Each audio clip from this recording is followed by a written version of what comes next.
தமிழ்நாட்டில் யாருக்கு ஆட்சி, யாருக்கு அதிர்ச்சி? என்னோட ப்ரெடிக்ஷன்ஸை ஆல்ரெடி நான் 1.5 வருஷத்துக்கு முன்னாடியே யார் 2026ஆம் ஆண்டு யார் அடுத்த முதலமைச்சர்னு 1.5 வருஷத்துக்கு முன்னாடி நான் ப்ரெடிக்ஷன் சொல்லியிருப்பேன். அதே போல ஏப்ரல் 23ஆம் தேதி தேர்தல் நடக்காது, வருகின்ற ஆட்சி என் அப்பன் முருகன் ஆட்சி, முருகன் அரசாலும் ஆட்சின்னு சொல்லியிருப்பேன். சரி, தேர்தல் நடந்துருச்சு அப்படின்னு நீ கேட்கலாம். நடந்தால் என்ன? சரி, நடந்துருச்சு. நடந்ததுனால என்ன பயன்? அதாவது அவர்களுடைய தூக்கத்தை, முதலமைச்சர் மு.க.ஸ்டாலின் அவர்களுடைய தூக்கத்தை விஜய் எடுத்தார் என்பதுதான் இந்த தேர்தலில் நடைபெற்ற வாக்குப்பதிவின் மூலமாக அவருடைய கட்சி சார்பினரும் தொண்டர்களும் அறிந்து கொண்டது. கிராமின் ஏரியா, ஏரியா இங்க பாத்தீங்கன்னா காலையில நான் பாக்குறேன் 5 லேடிஸ் என் வீட்டு பக்கத்துல இருந்து பிராமின்ஸ், அவங்கெல்லாம் ஓட்டு போட ஆர்வமாக போகிறார்கள். ஓட்டு அளிப்பதற்கு யாருக்கு? விஜய்க்கு. என்னன்னு கேட்டா பேசிக்கிறாங்க. அவங்க போட்டாங்க, டிஎம்கே போட்டு இப்போ டிஎம்கே மகளிர் உரிமை தொகை 1000 ரூபாய் கொடுக்குறாங்க. அப்புறமா விடியல் பயணம் சொல்லி மகளிருக்கு இலவச பேருந்து பயணம் கொடுக்குறாங்க. எல்லா ரைட்டு இருந்தாலும் விஜய் என்பது ஒரு ஈர்ப்பு, அதாவது ஒரு மாற்றம் வரணும். சரி, அப்போ விஜய் முதலமைச்சர் ஆகிடுவாரா அப்படின்னா சொல்றேன். ஆச்சரியப்படக்கூடிய விஷயம் என்னன்னு பாத்தீங்கன்னா, இவ்வளவு ஓட்டு வாங்குவாரு. அதாவது விஜயகாந்த் முதல் தேர்தல்ல 8% வாங்கியிருக்காருன்னா கிட்டத்தட்ட விஜய் கிட்டத்தட்ட 25% ஓட்டு பெறுவார், வாக்கு சதவீதம் பெறுவார்னு சொல்லி பெரும்பான்மையானவர்கள் பேசிக் கொள்கிறார்கள். அதுதான் நிதர்சனமான உண்மையும் கூட. சரி, நீ சொன்னியப்பா களத்துக்கே வரமாட்டாரு. சரி, வந்துட்டாரு. வந்துட்டு என்ன ஆக போகுது அதுதான் முக்கியம். இப்ப நான் என்ன சொல்றேன்னு கேட்டீங்கன்னா, திமுக அபிமானிகள், திமுக பத்திரிகையாளர்கள்லாம் மே 4ஆம் தேதி ரிசல்ட் வரும்போது எஸ்ஐஆர் குளறுபடி ஆயிடுச்சு அப்படின்னு சொல்லி பேசக்கூடாது. என்ன பேசுனீங்களோ இப்ப நான் தீர்க்க தரிசனம் சொல்லிட்டேன். முன்னாடியே 1.5 வருஷம் முன்னாடியே சொல்லிட்டேன். இன்னைக்கு விஜய் அதிமுக வாக்குகளை தான் பிரித்தார் அப்படின்னு சொல்றாங்களா? இல்லை, திமுக வாக்குகளை பிரித்திருக்கிறார். திமுக வாக்குகளை பிரித்திருக்கிறார். அதுதான் நிதர்சனமான உண்மை. இவங்க திமுக காரங்க அதிமுக வாக்கு தாங்க பிரிச்சாங்க, எங்க வாக்கெல்லாம் பிரிக்கவே முடியாது. ஏன் திமுக வீட்டுல விஜய் ரசிகர்களே இருக்க மாட்டாங்களா? அவங்க பொண்ணோ பையனோ விஜய் ரசிகரா இருக்க மாட்டாங்களா? அதிமுக வீட்டுல தான் விஜய் ரசிகர்கள் இருப்பாங்க. அதனால அங்கதான் ஓட்டு பிரியும். அதிமுக வர வேண்டிய ஓட்டு தான் தாவேக்காக விழுகும், திமுக வர வேண்டிய ஓட்டு தாவேக்காக போவாது. இந்த அழுவணி ஆட்டம் ஆடுறதுன்னு சொல்லுவாங்கல்ல, அது இவங்க தான். இப்போ நான் ஓப்பனா சொல்றேங்க, பெரம்பூர்ல விஜய் 100 இழையில் ஜெயித்து விடலாம் அல்லது 100 இழையில் தோற்று விடலாம். விஜய்க்கு வெற்றியா அப்படின்னா அங்கதான் சிஸ்டே. இப்போ அவரு ஒரு 10 சீட்டு ஜெயிக்கிறாருன்னு வச்சுக்கோங்க. அவரோட சேர்த்து 8ல இருந்து ஒரு 10 சீட்டு ஜெயிக்கிறாரு, இல்ல அதுக்கு மேல ஜெயிக்கிறாரு. என்ன பொறுத்த வரைக்கும் அவர் ஜெயிக்கணும்னு, அப்பதான் கேம் ரொம்ப சுவாரஸ்யமா இருக்கும். அதான் நடக்கும்னு நினைக்கிறேன். இது திமுகவுக்கு எளிதான வெற்றியாக இருக்காதுங்க. இந்த தேர்தல் திமுகவுக்கு எளிமையான வெற்றியாக இருக்காது, தக்கா ஃபாரா இருக்கும். இது மாதிரி பத்திரிகையாளர்கள்லாம் பயங்கரமா திமுக வெற்றி பெற்றோம். நான் அப்பவே சொல்லியிருப்பேன், பத்திரிகையாளர்களுக்கு சவால்னு ஒரு வீடியோ போட்டிருப்பேன். வேணா எடுத்து பார்த்துக்கோங்க பத்திரிகையாளர்களே, எடுத்து பார்த்துக்கோங்க. உங்களுக்கு கரியை அள்ளி வைத்துக் கொள்ளுங்கன்னு பேசியிருப்பேன். நல்ல கறி அள்ளி வச்சுக்கோங்க. திமுகவுக்கு சம்மட்டியான அடி காத்து கொண்டிருக்கிறது.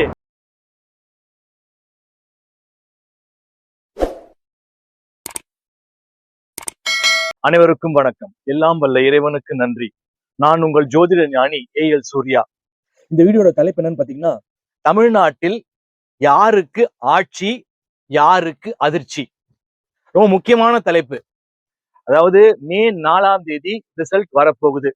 தமிழக சட்டசபை தேர்தலுக்கான ரிசல்ட் வரப்போகுது. இப்போ ஏப்ரல் 23ஆம் தேதி வாக்குப்பதிவு நடைபெற்றது. இதுல பாத்தீங்கன்னா முதலமைச்சர் மு.க.ஸ்டாலின் அவர்கள் என்ன சொல்றாங்கன்னா, நாங்க தான் மறுபடியும் ஆட்சி அமைப்போம்னு சொல்றாங்க. எடப்பாடி பழனிசாமி அவர்களும் நாங்களும் வெற்றி பெறுவோம் சொல்றாங்க. டிவிகே விஜய் அவர்கள் தரப்பு நாங்கள் தான் முதலமைச்சர், எங்கள் விஜய் தான் முதலமைச்சர்னு சொல்றாங்க. இப்போ நான் இந்த வீடியோல என்ன நடக்க போகுது, என்னோட ப்ரெடிக்ஷன்ஸை ஆல்ரெடி நான் 1.5 வருஷத்துக்கு முன்னாடியே யார் 2026ஆம் ஆண்டு யார் அடுத்த முதலமைச்சர்னு 1.5 வருஷத்துக்கு முன்னாடி நான் ப்ரெடிக்ஷன் சொல்லியிருப்பேன். அதே போல ஏப்ரல் 23ஆம் தேதி தேர்தல் நடக்காது, வருகின்ற ஆட்சி என் அப்பன் முருகன் ஆட்சி, முருகன் அரசாலும் ஆட்சின்னு சொல்லியிருப்பேன். சரி, தேர்தல் நடந்துருச்சு அப்படின்னு நீ கேட்கலாம். நடந்தால் என்ன? சரி, நடந்துருச்சு. நடந்தா நடந்ததுனால என்ன பயன்? அதுதான் பார்க்க போறோம். இப்ப முக்கியமா பார்க்க வேண்டியது என்னன்னா, திமுக அபிமானிகள், திமுக பத்திரிகையாளர்கள், பத்திரிகை துறையில் பெரும்பாலான திமுக பணம் கொடுத்து வாங்கிய பத்திரிகையாளர்கள், அபிமானிகள் எல்லாம் என்ன சொல்லிட்டு வராங்க அப்படின்னா, டிவிகே விஜய் ஓட்ட வந்து டிஎம்கேவோட ஓட்ட பிரிக்கல அப்படின்னு சொல்றாங்க. அதாவது அதிமுக வாக்கை தான் அவர் பிரித்தார், அந்த வாக்கை தான் அவர் பெற்றார்னு நல்ல சொம்பு தட்டிட்டு வராங்க. எது எப்படியோ உண்மை இன்னும் 8 நாள்ல தெரிஞ்சிடும்.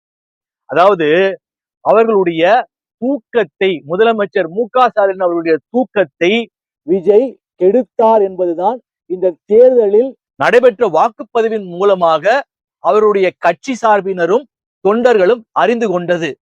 இவ்வளவு ஓட்டு வரும்னு ஜென்மத்துக்கும் இப்ப நானே பேசியிருப்பேன். என்ன பேசியிருப்பேன் அப்படின்னா, டிவிகே விஜய் களத்திற்கே வரமாட்டார் அப்படின்னு பேசியிருப்பேன்.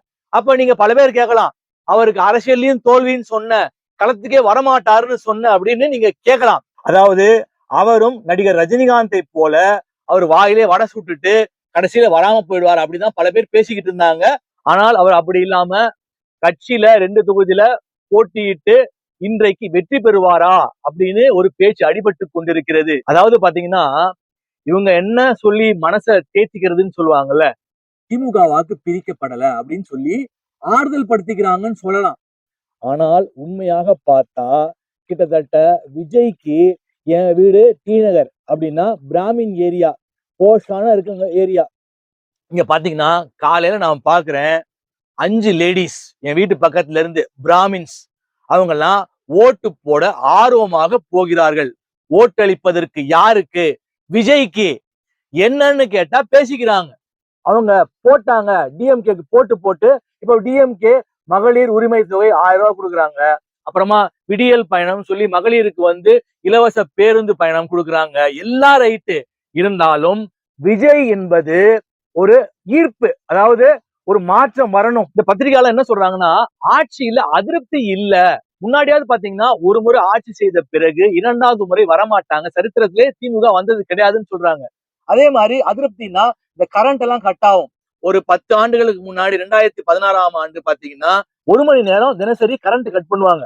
அந்த அதிருப்தியின் காரணமாக எதிர்கட்சிக்கு மக்கள் வாக்களித்திருப்பார்கள். அது போன்ற ஒரு செயல்பாடு இந்த திமுக ஆட்சியில் பாலாறும் தேனாரும் ஓடுகின்றது, லஞ்ச லாவண்யமே இல்லை அப்படின்னு சொல்லி, அதனால மக்கள் எல்லாம், பெண்கள் எல்லாம் திமுகவுக்கு தான் வாக்களிச்சாங்க அப்படின்னு சொல்லி பயங்கரமா ஆறுதல் படுத்திக்கிறாங்க. சரி, அப்போ விஜய் முதலமைச்சர் ஆகிடுவாரா அப்படின்னா சொல்றேன். ஆச்சரியப்படக்கூடிய விஷயம் என்னன்னு பாத்தீங்கன்னா, இவ்வளவு ஓட்டு வாங்குவாரு. அதாவது விஜயகாந்த் முதல் தேர்தல்ல 8% வாங்கியிருந்தாருன்னா, கிட்டத்தட்ட விஜய் வந்து கிட்டத்தட்ட 25% ஓட்டு பெறுவார், வாக்கு சதவீதம் பெறுவார்னு சொல்லி பெரும்பான்மையானவர்கள் பேசிக் கொள்கிறார்கள். அதுதான் நிதர்சனமான உண்மையும் கூட. சரி, நீ சொன்னியப்பா களத்துக்கே வரமாட்டாரு, சரி வந்துட்டாரு, வந்துட்டு என்ன ஆக போகுது அதுதான் முக்கியம். அவர் என்ன செய்ய போறாரு? இப்போ நடிகர் விஜய் அறிந்தோ அறியாமலோ அவரை அறிவிலின்னாங்க, அவரை தூங்கு மூஞ்சின்னாங்க, பரப்புரைக்கே வரதில்லை அப்படின்னு சொன்னாங்க, அவருக்கு ஒரு திட்டமும் இல்லை அப்படின்னு சொன்னாங்க, என்னென்னமோ சொல்லி பார்த்தாங்க. இந்த முக்தார் பத்திரிகையாளர்லாம் பயங்கரமா வச்சு செஞ்சுக்கிட்டு இருந்தாரு. இப்போ என்னோட யூடியூப் சேனல் பாத்தீங்கன்னா, நான் பேசின பேச்சுக்கு என் யூடியூப் சேனல்ல ரிமூவ் பண்ணிட்டாங்க. யூடியூப்ல இருந்து ரிமூவ் பண்ணிட்டாங்க. சரி, நான் என்ன கேக்குறேன், யூடியூப என் சேனல் ரிமூவ் பண்ணிட்டீங்க, ரைட்டு, ஓகே. அப்ப முக்தார்லாம் என்ன பண்ணுவீங்க? விஜயும் த்ரிஷாவும் பத்தி என்னென்னமோ போடுறாரு, போட்டோ எல்லாம் ரொம்ப அசிங்கமா போடுறாரு, த்ரிஷாவை பத்தி அசிங்கமா உடை போட்டுட்டு போடுறாரு, விஜய் அசிங்கமா அங்கி போட்டுக்கிற மாதிரி போடுறாரு. ஆனா ஒண்ணு, எதை போட்டு என்னத்த அவர் போட்டாலும் சரி, மண்ணை கவிட்டாருன்னு. யாரு? முக்தார் அகமது மண்ணை கவி விட்டார். அவர் போட்டதெல்லாம் ஒரு பச்சாவும் பழிக்கலங்க. அதாவது விஜய் ஒரு விஷயத்துல பாராட்டணும், என்னன்னா he has break the pattern.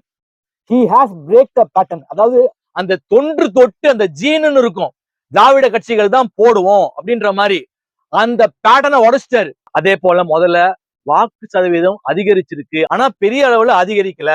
ஒரு 25 லட்சம் வாக்குகள் அதிகமாக பெற்றிருக்கிறது. அது ஒரு பெரிய விஷயம் இல்ல.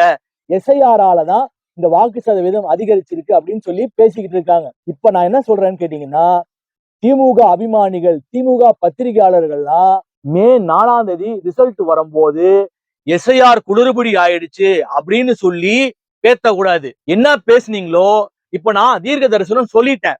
முன்னாடியே 1.5 வருஷம் முன்னாடியே சொல்லிட்டேன். இப்ப என்ன மாதிரியே ஒருத்தர் தீர்க்க தரிசனம் சொன்னாரு. என்ன சொன்னாருன்னா, மு.க. ஸ்டாலின் அவர்களோ, எடப்பாடி பழனிசாமி அவர்களோ, விஜயோ, சீமானோ யாருமே ஆட்சி அமைக்க மாட்டார்கள். 2026ஆம் ஆண்டு யாருமே ஆட்சி அமைக்க மாட்டார்கள் சொல்லிட்டு இருந்தாரு. சொன்னாரு தீர்க்க தரிசனம் கடவுளுடைய சித்தம்னு சொன்னாரு.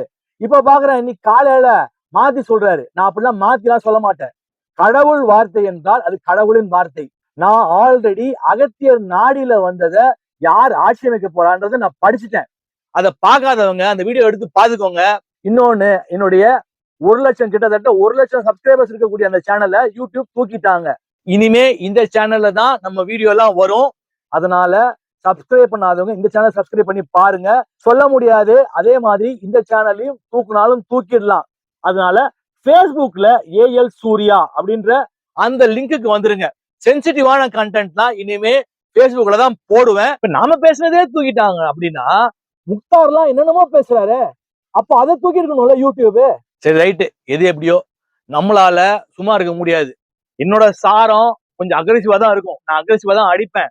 அப்படிதான் விஜய் என்ன அட்டாக் பண்ணிருப்பேன். ஆனா ஒண்ணு, இன்னைக்கு விஜய் அதிமுக வாக்குகளை தான் பிரிச்சார் அப்படின்னு சொல்றாங்களே, இல்லை, திமுக வாக்குகளையும் பிரித்திருக்கிறார். திமுக வாக்குகளை பிரித்திருக்கிறார். அதுதான் நிதர்சனமான உண்மை. இவங்க திமுக காரங்க அதிமுக வாக்கு தாங்க பிரிச்சாங்க, எங்க வாக்கெல்லாம் பிரிக்கவே முடியாது. ஏன் திமுக வீட்டுல விஜய் ரசிகர்களே இருக்க மாட்டாங்களா? அவங்க பொண்ணோ பையனோ விஜய் ரசிகரா இருக்க மாட்டாங்களா? அதிமுக வீட்டுல தான் விஜய் ரசிகர்கள் இருப்பாங்க. அதனால அங்கதான் ஓட்டு பிரியும். அதிமுக வர வேண்டிய ஓட்டு தான் தாவேக்காக விழுகும். திமுக வர வேண்டிய ஓட்டு தாவேக்காக போவாது.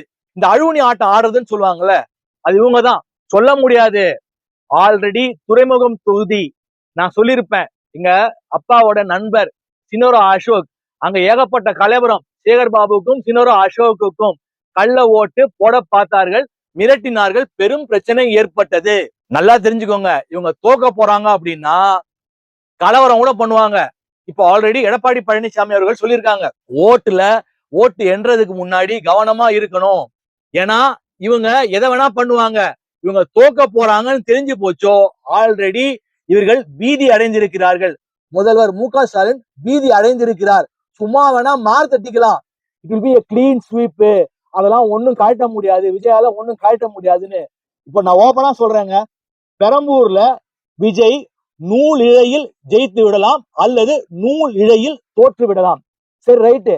இப்போ டிவிகே விஜயோட பார்ட்டி அவங்க தொண்டர்கள் என்ன சொல்றாங்கன்னு கேட்டீங்கன்னா, இங்க விஜய் வந்து முதலமைச்சர் ஆகிடுவாரு, 150 சீட்டு ஜெயிப்பாரு அப்படிலாம் சொல்றாங்க. நான் நிதர்சனமான உண்மைதான் சொல்ல முடியும். 25% வாக்கு சதவீதம் பெரிய ரெக்கார்டு, பெரிய வரலாறு சொல்லலாம். ஆனா ஒண்ணு, அதுக்கு 150 சீட்டு ஜெயிப்பாங்களா அப்படின்னா அதெல்லாம் சாத்தியம் கிடையாதுங்க. இதுதான் நிதர்சனமான உண்மை. இப்ப திமுக அதிமுக இவர்களுக்கு இடையேதான் போட்டி, யார் ஆட்சி அமைக்க போகிறார்கள்னு. இப்போ 117 சீட்டு வேணும் பெரும்பான்மையான ஆட்சியை, அதிகாரத்தை கைப்பற்றுவதற்கு. என்னுடைய கணிப்பு, ஒருவேளை விஜய் 2 தொகுதியில ஒரு தொகுதி பெரம்பூர்ல ஜெயிக்கிறாரு, 100 ஜெயிக்கலாம், இல்ல தோத்தும் போகலாம். ஆனா ஒண்ணு, மண்ணை கவிடுவாங்களா? கிடையாது. சீட்டா மாறாதுன்னு பேசுறாங்க. அதாவது அது வாக்குகளை பிரிப்பார் தவிர he will be a disruptor, he will be a spoiler அப்படிலாம் சொல்றாங்க தவிர வாக்கு சீட்டா மாறாது அப்படின்னு சொல்றாங்க. அது நான் ஒத்துக்கவே மாட்டேன். பயங்கரமான கிரேஸுங்க. உண்மையிலே சொல்றேன், கிட்டத்தட்ட 1 கோடிக்கு மேல ஓட்டு விழுகும்னு சொல்றாங்க. அதாவது சிட்டியில மட்டும் கிடையாது, சிட்டியில பயங்கரமா ஓட்டு விழுந்திருக்குது. நான் சொல்லிட்டேன், வீட்டுக்கு கீழே பிராமின்ஸ் லேடிஸ் எல்லாம் போட்டிருக்காங்க. இவங்க வேணா வந்து மாத்தட்டிக்கலாம், திமுகவுக்கு தான் ஓட்டு போட்டாங்க, எங்களுடைய ஆட்சி தான் தேனாரும் பாலாரும் ஓடுது, அதனால எங்களுக்கு தான் ஓட்டு போட்டாங்கன்னு சொல்லிக்கலாம். ஆனா 8 நாள்ல தெரிஞ்சிடும். நான் சொல்றது நடக்குதா நடக்கலையான்னு மட்டும் பாருங்க. என்ன பொறுத்த வரைக்கும் ஒரு 10 சீட்டு ஜெயிக்கலாங்க. ஓப்பனா சொல்லணும்னா, அப்போ திமுக சொல்றாங்க அங்க கேண்டிடேட் பவர்ஃபுல்லா இல்ல, கேண்டிடேட் எல்லாம் முக்கியம் கிடையாது. திமுகவுக்கு உதயசூரியன், அங்க ஸ்டாலின். அதே போல எந்த தொகுதியா இருந்தாலும் அங்க டிவிகே விஜய் ரசிகர்கள் விஜய்க்காக ஓட்டு போடுவாங்க. அந்த கேண்டிடேட்லாம் உங்களுக்கு முக்கியம் கிடையாது. அவரு தெரிஞ்சவர் தெரியாதவர்லாம் கிடையாது. அதாவது நீங்க என்ன வேணா சொல்லிக்கோங்க, அவருக்கு பேச தெரியல, பார்த்துதான் படிக்கிறாரு, நானே சொல்லியிருப்பேன். ஆனாலும் அதையும் மீறி மக்கள் ஓட்டு போட்டிருக்காங்க. மனிதன் போடும் கணக்கு வேற, தெய்வம் போடும் கணக்கு வேற. சரி, அப்போ விஜய்க்கு வெற்றியா அப்படின்னா அங்கதான் ட்விஸ்டே. இப்போ அவரு ஒரு 10 சீட்டு ஜெயிக்கிறாருன்னு வச்சுப்போம். அவரோட சேர்த்து 8ல இருந்து ஒரு 10 சீட்டு ஜெயிக்கிறாரு, இல்ல அதுக்கு மேல ஜெயிக்கிறாரு. என்ன பொறுத்த வரைக்கும் அவர் ஜெயிக்கணும்னு, அப்பதான் கேம் ரொம்ப சுவாரஸ்யமா இருக்கும். அதான் நடக்கும்னு நினைக்கிறேன். இது திமுகவுக்கு எளிதான வெற்றியாக இருக்காதுங்க. இந்த தேர்தல் திமுகவுக்கு எளிமையான வெற்றியாக இருக்காது. டக் ஆஃப் வாரா இருக்கும். அதே போல அதிமுகவை இவர்கள் குறைத்து மதிப்பிடுகிறார்கள். அதுவும் தவறு. இந்த தேர்தல்ல இருந்து இவர்கள் தெரிந்து கொள்ள வேண்டியது என்னன்னா, திமுகவினர் பணம் கொடுத்தார்கள். அவர்களுக்கு இப்ப எங்க வீட்டுல பாத்தீங்கன்னா பணம் கொடுக்காம பிளாஸ்க் கொடுத்தாங்க. பின்னாடி எங்க வீட்டுல இந்த மாதிரி வந்து பல பேருக்கு வந்து கிஃப்ட் கொடுத்தாங்க, திமுகவுக்கு ஓட்டு போடுங்கன்னு. இங்க சிட்டில வந்து பணம் கொடுக்கல. ஆனா ரூரல் ஏரியாஸ்ல பாத்தீங்கன்னா, அர்பன் ஏரியாஸ்ல பாத்தீங்கன்னா அங்க பணம் கொடுத்திருக்கிறார்கள். 1000 ரூபாய் கொடுத்திருக்காங்க, 2000 ரூபாய் கொடுத்திருக்காங்க, ஏன் 4000 ரூபாய் கொடுத்திருக்காங்க, 5000 ரூபாய் கொடுத்திருக்காங்க. கொடுத்தாலும் எந்த பிரயோஜனமும் இல்லை. இதுல தெரிஞ்சுக்க வேண்டியது என்னன்னா, பணம் கொடுத்தால் அதை வாங்கிக் கொள்வார்கள். ஆனால் அவர்களுக்கு யாரை பிடிக்கிறதோ அவங்களுக்கு தான் ஓட்டு போடுவாங்கன்றது இந்த தேர்தல்ல திமுகவினர் கற்றுக்கொள்ள வேண்டிய பாடம்னு சொல்லுவேன். அவர்களுக்கு தெரிஞ்சு போச்சு, ஆச்சா பழிக்காது. ஏன்னு பாத்தீங்கன்னா கூட்டம் அநியாயத்துக்கு கூடுது. பணம் கொடுத்து கூட்டிக் கொண்டு வரும் கூட்டம் கிடையாது. மற்ற கட்சிகளை போல விஜய்க்கு இயற்கையாகவே ஏகப்பட்ட கூட்டம் கூடுது. கூட்டம் ஓட்டா மாறாதுன்னு பேசிக்கிட்டே இருந்தாங்க. இன்னைக்கு அந்த கூட்டம் ஓட்டாவும் மாறிடுச்சுங்க. இப்போ ஒரு பத்திரிகையாளர்லாம் ஒத்து ஊதுறாரு, என்னன்னா நான்லாம் பார்த்தேன், கூட்டமே இல்ல, காலையில பார்த்தேன் அப்படின்னு. ஆனா ஒண்ணு, சாறை சாறையாக ஊர்ல எல்லாம் பார்க்கணும், 6 மணிக்கு மேல டோக்கன் வாங்கிலாம் ஓட்டு போட்டிருக்காங்க. இது வரைக்கும் நடந்ததே கிடையாது. அதே போல எங்களுடைய தியாகராய நகர் அங்கெல்லாம் 5500 வாக்குகள் குறைந்திருப்பதாகவும் சொல்றாங்க. என்ன பொறுத்த வரைக்கும் இவங்க 8000 ரூபாய் தரேன்னாங்க, அவங்க 10000 ரூபாய் தரேன்னாங்க. இதுவே தவறுன்னு சொல்லுவேன். மக்களுக்கு நீங்கள் ஊழலை பற்றி, ஊழல் ஆட்சி இல்ல அப்படின்னு சொல்றவங்க, நீங்க 8000 ரூபாய் கொடுக்குற, நீங்க நல்ல வேலை வாய்ப்பை கொடுங்க, நல்ல மருத்துவத்தை கொடுங்க, நல்ல கல்வியை கொடுங்க. இப்போ கரூர்ல ஏகப்பட்ட வாக்குகள் பதிவாகி இருக்கு. கிட்டத்தட்ட செந்தில் பாலாஜியோட தொகுதி 92% ஓட்டு பதிவாகி இருக்கிறது. அங்கெல்லாம் பாத்தீங்கன்னா ஏகப்பட்ட பேரு இப்ப சொல்றாங்க, திமுக சொல்றாங்கல்ல, வேலை வாய்ப்புக்காக செந்தில் பாலாஜிக்கு ஏகப்பட்ட பணத்தை கொடுத்து பலர் ஏமாந்தார்கள். வேலை கிடைக்கணும்னு 5 லட்சம் 10 லட்சம் கடன் வாங்கி கொடுத்தாங்க. அப்போ அவர்கள் எல்லாம் கொதித்து கொண்டிருப்பார்கள். அந்த ஓட்டெல்லாம் யாருக்கு போகும்? வேணா சொல்லுங்க, திமுகவுக்கே போகும்னு சொல்லுங்க. ஆமா, நாங்கெல்லாம் காதுல பூசிட்டு இருக்கோம், அது திமுகவுக்கு தான் போகும்னா சொல்லுங்க. இப்போ தராசு ஷாம், ஜென்ராம், முக்தார் அகமது, இது மாதிரி பத்திரிகையாளர்கள்லாம் பயங்கரமா திமுக வந்து வெற்றி பெற்றோம். நான் அப்பவே சொல்லியிருப்பேன், பத்திரிகையாளர்களுக்கு சவால்னு ஒரு வீடியோ போட்டிருப்பேன். வேணா எடுத்து பாத்துக்கோங்க பத்திரிகையாளர்களே, எடுத்து பாத்துக்கோங்க. உங்களுக்கு கரியை அள்ளி வைத்துக் கொள்ளுங்கன்னு பேசியிருப்பேன். நல்ல கறி அள்ளி வச்சுக்கோங்க. திமுகவுக்கு சம்மட்டியான அடி காத்து கொண்டிருக்கிறது. அவ்வளவு ஈஸியா இருக்காது. ஒருவேளை 117 சீட்டு பெரும்பான்மையா பெற்று விட்டார்கள், ரொம்ப கஷ்டம். ஏன்னா அதிமுகவையும் நீங்க சாதாரணமா எடை போட முடியாது. தருமபுரி, கிருஷ்ணகிரி, ஒசூர் போன்ற இடங்கள்ல பாத்தீங்கன்னா அவர்களுக்கு பயங்கர பலமா இருக்காங்க. அதாவது அன்புமணி ராமதாஸ், பாமகவினர் மற்றும் அதிமுகவினர் பயங்கர பலமா இருக்காங்க. அதே போல சசிகலா ராமதாஸ் அவர்களுடைய கூட்டணி, அதையும் சாதாரணமா எடுத்துக்க முடியாது. அங்க பாத்தீங்கன்னா 30 வாக்குகள் இருக்கு, அவர்களுக்கு ஒரு மெஜாரிட்டி இருக்கு. அப்போ ஒரு சீட் சப்போஸ் ஜெயிச்சுட்டாங்க, அதை விட்டுருங்க. தமிழக வாழ்வுரிமை கட்சி, வேல்முருகன், நெய்வேலி அந்த பகுதியில பாத்தீங்கன்னா ஸ்ட்ராங்கா இருக்காங்க. அங்கே வந்து ஒரு சீட் ஜெயிச்சுட்டாங்க. இப்படி பல குளறுபடிகள் காத்து கொண்டிருக்கிறது. அதே போல சீமான், எப்பயுமே சொல்ல மாட்டேன், சொல்ல முடியாது, இம்முறை காரைக்குடியில் 7000 7500 வாக்குகளோ அதிகமாக பெற்றிருக்கின்றது. சீமான் ஒருவேளை இந்த தேர்தலில் அவர் மட்டும் ஜெயிச்சாலும் ஜெயிச்சிடலாம். அவ பாத்தீங்கன்னா எவ்வளவு ஸ்பிளிட் அப் ஆகுது. இப்ப 10 சீட்டு ஜெயிச்சுட்டாங்க.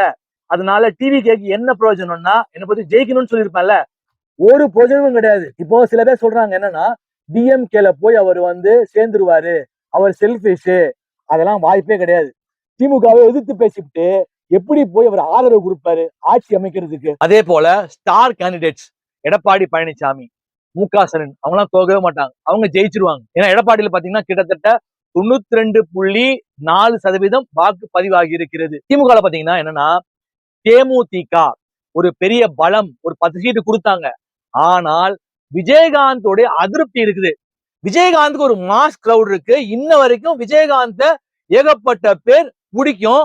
அவர்கள் எல்லாம் ஆப்போசிட்ல வாக்கு போடுவாங்க. ஏன்னா பிரேமலதா விஜயகாந்த் அவர்கள் திமுகவுடன் இணைந்தது அவர்களுக்கு சுத்தமாக பிடிக்காது. பிடிக்காத காரணத்தினால் அவர்கள் எதிராக வாக்குகளை போடுவார்கள். அதே போல கிறிஸ்டியன்ஸ் ஓட்டு, மைனாரிட்டி ஓட்டு, முஸ்லிம்ஸ் ஓட்டு, முதல் தலைமுறையினரின் ஓட்டுகள் திமுகவில இருந்தும் சரி, கிறிஸ்டியன்ல இருந்தும் சரி, முஸ்லிம்ஸ்ல இருந்தும் சரி, அந்த வாக்குகள் எல்லாம் டிவிகேக்கு போயிருக்குங்க. இதுதான் உண்மை. உண்மையாக பார்த்தா விஜயால் அதிமுகவை விட திமுகவுக்கு தான் பீதி கிளம்பி இருக்கிறது. தூக்கத்தை மு.க. ஸ்டாலின் தூக்கத்தை தொலைத்திருக்கிறார். இங்க பாத்தீங்கன்னா ஐயா வைகுண்டர்னு அவர் அருள்வாக்கு சொல்லியிருப்பாரு. என்ன சொல்றாருன்னு பாத்தீங்கன்னா, ஆண்டியின் மகன் தான் அரசாழ்வான்னு சொல்றாரு. எப்படி ஆண்டியின் மகன் தான் அரசாழ்வான்? பார்க்க போறோம் யாரு அரசாள போறான்னு முன்னாடியே சொல்லிட்டேன் நானு. அதை எடுத்து பாத்துக்கோங்க. 1.5 வருஷம் முன்னாடியே என் வாக்குல மாற்றமே இருக்காது. அப்போ 10 சீட்டு ஜெயிச்சாங்க அப்படின்னா தொங்கு சட்டசபை ஹங் அசம்பிளி. ஏன்னா இங்க அதிமுக ஒரு 90 சீட்டு ஜெயிச்சிடுறாங்க. விஜய் ஒரு 10 சீட்டு ஜெயிச்சிடுறாரு. அது போக சீமான், அப்புறமா வேல்முருகன், இல்ல சசிகலா ராமதாஸ் கூட்டணியில யாராவது ஒரு சீட்டு இப்படி யாராவது ஜெயிச்சிட்டாங்க அப்படின்னா அங்க பயங்கரமான குளறுபடிகள், டக் ஆஃப் வார். அதே போல ஆட்சி அமைச்சாலும் ஒருவேளை ஆட்சி அமைத்தாலும் அது தொடராது. அதே போல திமுக தோற்கடிக்கப்படுகிறது, தோக்க போகுது அப்படின்னா கலவரங்கள் ஏற்படுத்தலாம், என்ன வேணா நடக்கலாம். அதனால பொறுத்திருந்துதான் பார்க்கணும். இந்த தேர்தல் நான் சொன்னது போலவே இப்போ 110 தான் திமுக கூட்டணி கட்சிகளோட பெற்றிருக்கு. அப்படிங்கிற பட்சத்துல விஜய் ஒரு 10 சீட் வாங்குறாரு, இல்ல அதற்கு மேல வாங்கிட்டாலும் அவருக்கு எந்த பிரயோஜனமும் இல்லைன்னு சொல்லுவேன். ஏன்னா எதிர்கட்சியா உட்கார முடியாது, முதலமைச்சரா உட்கார முடியாது, அதிகாரமும் உங்களுக்கு கிடைக்காது. ஆனா என்ன ஆகுதுன்னு கேட்டீங்கன்னா it will B a draw. பயங்கரமா இழுத்து பிடிச்சிட்டு கிடக்கும். இந்த பக்கம் 110 இருக்கு. அங்க ஆல்ரெடி பாத்தீங்கன்னா காங்கிரஸுக்கும் திமுகவுக்கும் ஒரு சலசலப்பு ஓடிக்கொண்டிருக்கிறது. இதுதான் நிதர்சனமான உண்மை. இப்போ பிரச்சாரத்துக்கு வரும்போது தேஜஸ்வி யாதவ் எல்லாம் வந்து பிரச்சாரம் பண்ணாரு. ஆனா ராகுல் காந்தியும் ஸ்டாலினும் இணைந்து பிரச்சாரம் பண்ணல ஆல்ரெடி. ஏன்னா அவங்க அதிகாரத்துல பங்கு கேட்கிறாங்க. பல ஆண்டுகளாக அவர்கள் திமுகவுடன் பயணித்துக் கொண்டிருக்கிறார்கள். அவர்களுக்கு ஒரு வேவரிங் மைண்ட் இருக்கு. விஜய் சப்போஸ் ஜெயிச்சிட்டாருன்னா சொல்ல முடியாது, அவர்களுடன் இணைக்கப்படலாம், போகலாம். அப்போ இப்போ 22 சீட் கொடுத்துருக்காங்க காங்கிரஸுக்கு. ஒரு 20 சீட்ல 15 சீட் ஜெயிச்சிடறாங்க. அவங்க கூட்டணிக்கு ஒரு 15 சீட்ல போய் அவங்க ஜாயின் பண்றாங்கன்னா சொல்ல முடியாது, எப்ப வேணா அவர்கள் வெளியேறலாம். தொங்கு சட்டசபையாக இருக்கும் பட்சத்தில் என்னுடைய கணிப்பு ரொம்ப கஷ்டம். திமுக நினைக்கிற மாதிரி கிளீன் ஸ்வீப் எல்லாம் கிடையாது. சூப்பராக வெல்வோம்னு ஸ்டாலின் வேணா சூழல் வச்சுக்கலாம், தவிர அவ்வளவு ஈஸி கிடையாது. It is not going to be easy. இது ஒரு வரலாற்று சிறப்பு மிக்க தேர்தல், யாருமே எதிர்பார்க்காத ஒரு தேர்தல்னு சொல்லலாம். இதற்கு பிறகு விஜய் தன் கட்சியை இவ்வளவு வாக்கு வந்தாச்சு, சீமானுக்கு வரல, விஜயகாந்த் அவர்களுக்கு வரல, இவ்வளவு வாக்கு. ஏன்னா தொன்று தொட்டு பல ஆண்டுகளாக இந்த ரசிகர் பெருமக்கள் ஏதோ ஒரு கேஸ்ல என்ன சொன்னாலும் அதெல்லாம் பார்க்காம கண்மூடித்தனமா விசிலுக்கு ஓட்டு போட்டிருக்காங்க. இதற்கு பிறகு அவர் சுதாரித்து கொண்டு என்ன வெற்றி பெற்றாலும் இதுல 10 சீட்டு ஜெயிச்சாலும் கொண்டாடுறதுக்கு ஒண்ணுமே கிடையாது. நான் சொல்லிட்டேனே, ஜெயிக்கணும், அவரு 10 இல்ல 20 கூட ஜெயிக்கணும். ஆனா ஜெயிப்பதனால் என்ன பிரயோஜனம்? ஒரு பிரயோஜனமும் கிடையாது. சட்டசபைக்குள்ள போறாங்களா? கிடையாது. இல்ல யாருக்காவது ஆதரவு கொடுக்க போறாங்களா? கிடையாது. ஒருவேளை அதிமுகவுக்காவது ஆதரவு கொடுக்கலாம்னு சொல்லலாம், ஆனா திமுகவுக்கே கொடுப்பாரு விஜய் அப்படின்னு சொன்னா அதை எப்படி ஏத்துக்க முடியும்? அதனால் நான் முன்னரே கூறியதை போல யாருமே எதிர்பார்க்காத ஒரு புதிய ஒருவர் தான் ஆட்சிக்கும் அதிகாரத்துக்கும் வருவார். தொங்கு சட்டசபையாக இருக்கும் பட்சத்தில், யாருக்குமே பெரும்பான்மை கிடைக்காத பட்சத்தில் அது கவர்னர் ஆட்சியாக அறிவிக்கப்படும். அதிகாரம் மத்தியத்தில் இருக்கும். அதன் பின் தேர்தல் சில வருடங்கள் கழித்துதான் நடைபெறும். இதுதான் என்னுடைய கணிப்பு. பொறுத்திருந்து வேடிக்கை பார்ப்போம். தொடர்ந்து பேசுவோம். இந்த வீடியோ பிடிச்சிருந்தா லைக் பண்ணுங்க, ஷேர் பண்ணுங்க, சப்ஸ்கிரைப் பண்ணாலும் சப்ஸ்கிரைப் பண்ணிக்கோங்க. அப்பதான் தொடர்ச்சியா போடக்கூடிய எல்லா வீடியோஸும் வரும். அடுத்த வீடியோ சந்திப்போம். நன்றி, வணக்கம். இப்போ ஜாதகம் பாக்குறவங்க நான் என்ன சொல்லுவேன்னா, கருங்காலி மாலை அண்ட் கருங்காலி பிரேஸ்லெட் இதெல்லாம் நீங்க ஒரு பாசிட்டிவ் மைண்ட் வேணும், ஒரு லைஃப்ல நிறைய பண வரவு வரணும், நான் எதை தொட்டு கொடுக்குறேனோ சுபிக்ஷம் தொலங்காதவனும் தொலங்கிடுவானுங்க, நான் தொட்டாவே தொலங்கிடுவானுங்க. சோ நான் பிரார்த்தனை பண்ணி அந்த இதை கொடுத்துட்டு இருக்கேன். அந்த மாலையும் பிரேஸ்லெட்டும் அது கொஞ்சம் காஸ்ட்லி தான். அது வெளியில கம்பேர் பண்ணும்போது அது காஸ்ட்லி. பட் ஆனா பவித்திரமான ஒரு இடத்துல வாங்கி அதை பூஜை பண்ணி நான் பிரார்த்தனை பண்ணி தான் கொடுக்கறது. விருப்பமா இருக்கவங்க இந்த வாட்ஸ்அப்புக்கு நீங்க வந்து தொடர்பு கொண்டு அந்த மாலை பிரேஸ்லெட்டை வாங்கிக்கலாம்.